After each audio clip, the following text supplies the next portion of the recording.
The following video contains bad language and dick jokes. Don't say I didn't warn you. You're tuning in to another episode of Jimmy's Pond.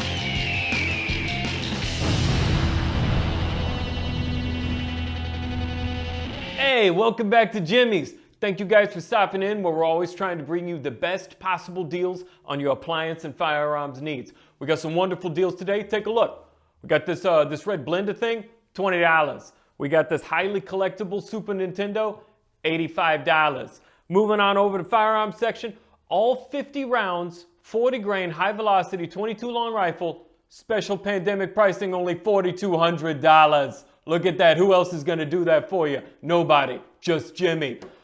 The pièce de resistance. Look at this. Kel-Tec Sub 2000. How badass is that, huh?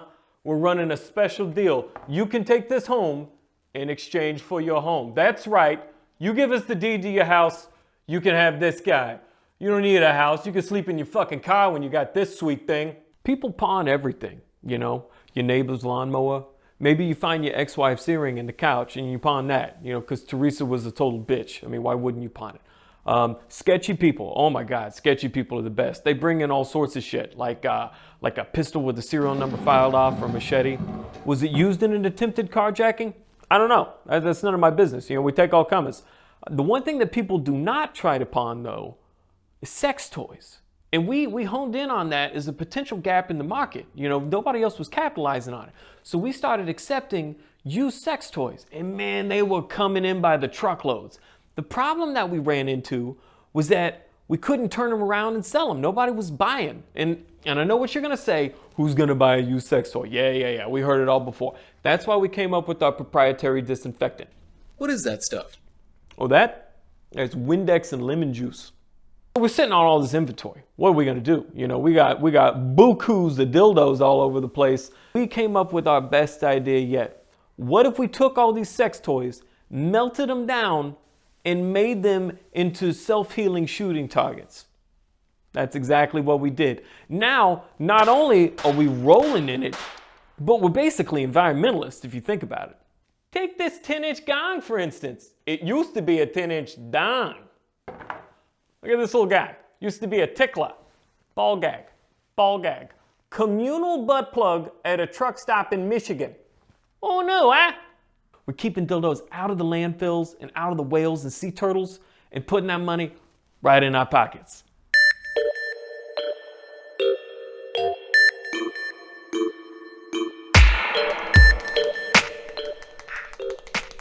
Hear that? You're gonna sit here and listen to that and tell me these things aren't made out of recycled sex toys? Not buying it. Before we jump into it, huge thanks to John Patton and the crew over at TGC. They really spoke that shit into existence. Your channel shall live. Caesar has spoken. Bring me some grapes, bitch. Back to it. I bought these from a company called New Bold Targets before they did a rebrand to Throom and a color scheme change. And they have no idea that this video is coming out, so I hope they have a good sense of humor. Why the hell am I talking about self-healing targets? Simple. My range is picky about where they let me shoot steel, and I thought the dildo joke was funny. Cliff notes for those of you on the toilet whose shit is wrapping up ahead of schedule. Are these as fun as shooting steel?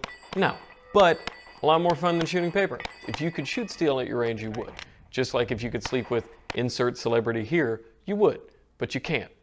So you settled for your significant other, which is a distant second. Look at them.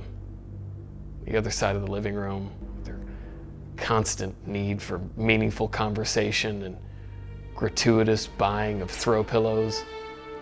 Live with your disappointment. So why not just shoot steel? Simple. Because rangers are pussies and they're terrified of the L word. Liability. Hi, I'm Wilford Brimley. Liability. Liability is broken down into a few categories. Number one, fire. If you live in Louisiana, you don't really have to worry about your range catching on fire. Sparks would have to rain down off of your target, make it through a cloud of mosquitoes before they landed on top of a wet blade of grass on top of a never-ending pit of mud, which is not going to happen. California, on the other hand, is one spicy fart away from total destruction.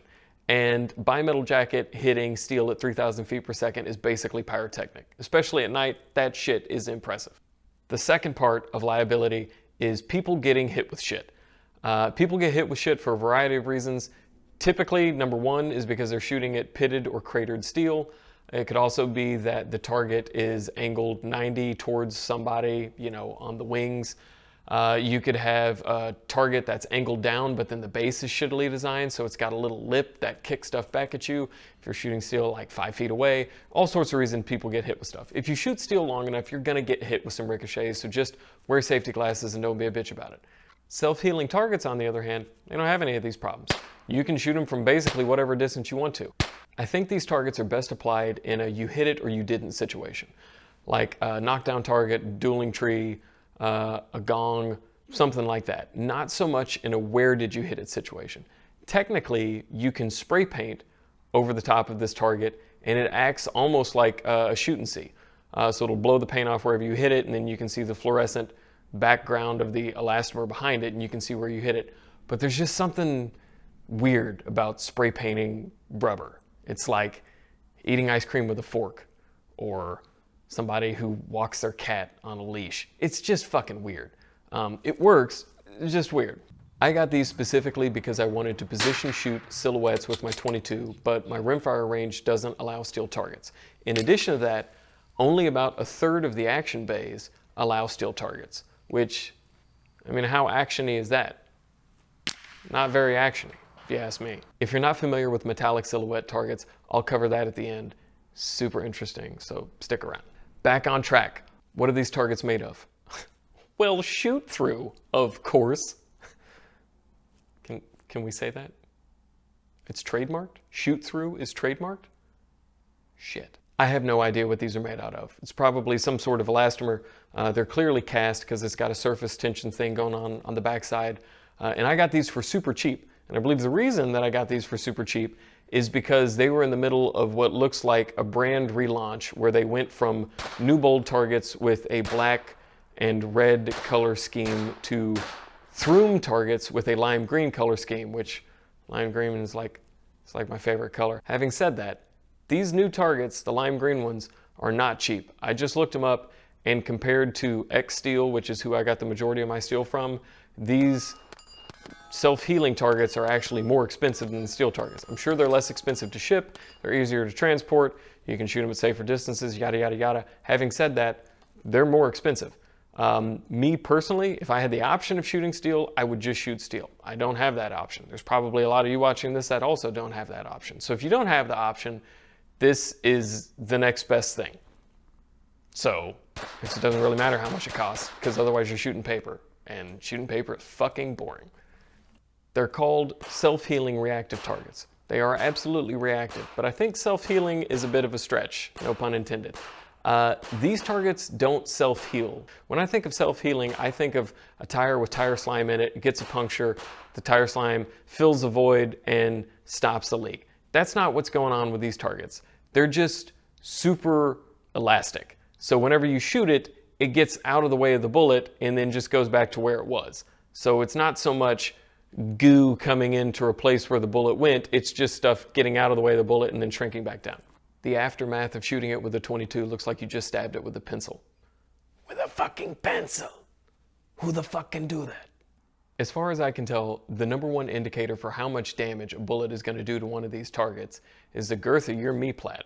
So if you don't know, a me-plat is the flat spot on the front of a flat point bullet. So if you have like a semi-jacketed flat point, round nose flat point, semi-wad cutter, something like that, where you have a large flat frontal area, it's going to act like a hole punch and just punch a hole straight through it. Whereas if you have a round nose bullet, or especially like a pointy rifle bullet, like a 223 FMJ, that's going to allow the material to just get out of the way as the bullet passes through, whereas something like a semi-wad cutter is just going to punch a hole straight through it. I've got a perfect example of this. So I shot the same target with a 9mm Extreme 124 round nose plated bullet, and also with a 158 grain semi-jacketed flat point. Those two bullets are within 0.02 of the same diameter. So one's 0.355, the other's 0.357. But the 357 did a shit ton more damage. And I'm almost positive it's because it's got this gigantic flat point on it. Technically, it was moving at like 1600, and the 124 was moving at like 1050 or 1100. but I'm almost positive it has to do with the size of the me-plat on the front versus the actual speed of the round. They do offer a target specifically for rifles, and that target is about 3 or 4 times as thick as the standard target. And it moves a hell of a lot when you shoot it with a rifle, even a .223. I'll roll in some footage of me shooting it with it. It moves a lot. Having said that, at the time that I bought it, they only offered it in one relatively small size. If you go to their website, they offer speed and distance recommendations on where you're going to shoot these. Here's how I'm going to do it. So after shooting these for a while, this is what I plan on using it for. I plan on using the small silhouettes for 22 rimfire in a knockdown situation, like a knockdown resetting target. I built this whole resetter I'll talk about in a second. In a knockdown target, that's how I'm planning on doing that. Or pistols or pistol caliber carbines in like a knockdown or a dueling tree. The gong does move, but it's not as cool as a knockover target. So if you want to make like a plate rack out of these or a dueling tree with PCCs and rimfire and pistols, I personally think that that's the best application for it. Or if you can't shoot steel at distance and you want a knockover target at like, you know, whatever, 75, 100, 150, 200 yards.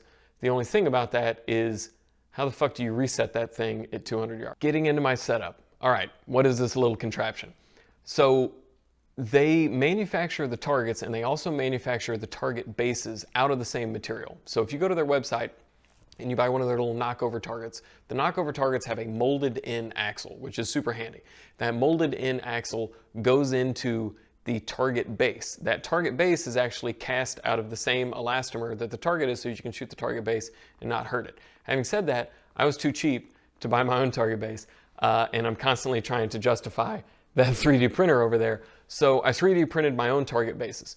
In the original design, they've got a little screw that basically sets how far your target leans forward or backward, which is typical. You'll see it on plate racks and everywhere else where you're going to adjust how far you need the target to lean. And that's partially because you don't know how flat the land is going to be that you're sitting on, and you need a little bit of adjustment there. So that's great.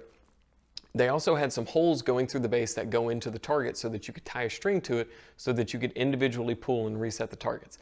I opted to make my own little contraption that is like a resetter that you would typically see on a full-size plate rack. So I built a target resetter. So I 3D printed some outer arms, some brackets that attach those outer arms to a 2x4. I 3D printed the actual bases the targets are on, and then I also printed this little 2x4 crossbar bracket. Wouldn't it have been easier to just screw them together? Yeah, that's not the point, Jerry. Jesus, all right? Trying to justify a 3D printer over here. At this point, you're probably asking yourself, how the hell did he get that cool little time lapse? I'll tell you at the end of the video. Now you got double reasons to stay to the end of the video. You should do that. This little target resetter works great. I ran it out to 50 yards, got like a 200-foot string from Lowe's. It was perfect. So it's been super helpful. I haven't shot the base yet. I'm sure I will eventually, but who gives a shit? It's 3D printed. And it's been a lot of fun. I really enjoy it. I will probably do a separate video on sling shooting because I really, really like sling shooting, and it's not something I see people do much anymore. Everybody's using bipods, but slings are badass. So I'll probably do something on slings in the future. Still here? Fucking right you are. As promised, covering a couple things, starting with metallic silhouettes. All right, that was a competition that started in Mexico way back when, like late 1800s, early 1900s. What they would do is they would stake up live animals at predetermined distances all the way out to 500 meters and then lob rounds at them offhand until I guess you killed all the animals. Yeah, you heard that right. Pretty gnarly. I'm all for hunting, but that's the least sportsmanlike sporting event that's ever existed. If you wanted it to actually be sporting, what you would do is you would do cage match, 1 round per animal, lights out, all of the animals have rabies. Fight! So they moved from shooting restrained animals to metallic silhouettes in like the 1950s.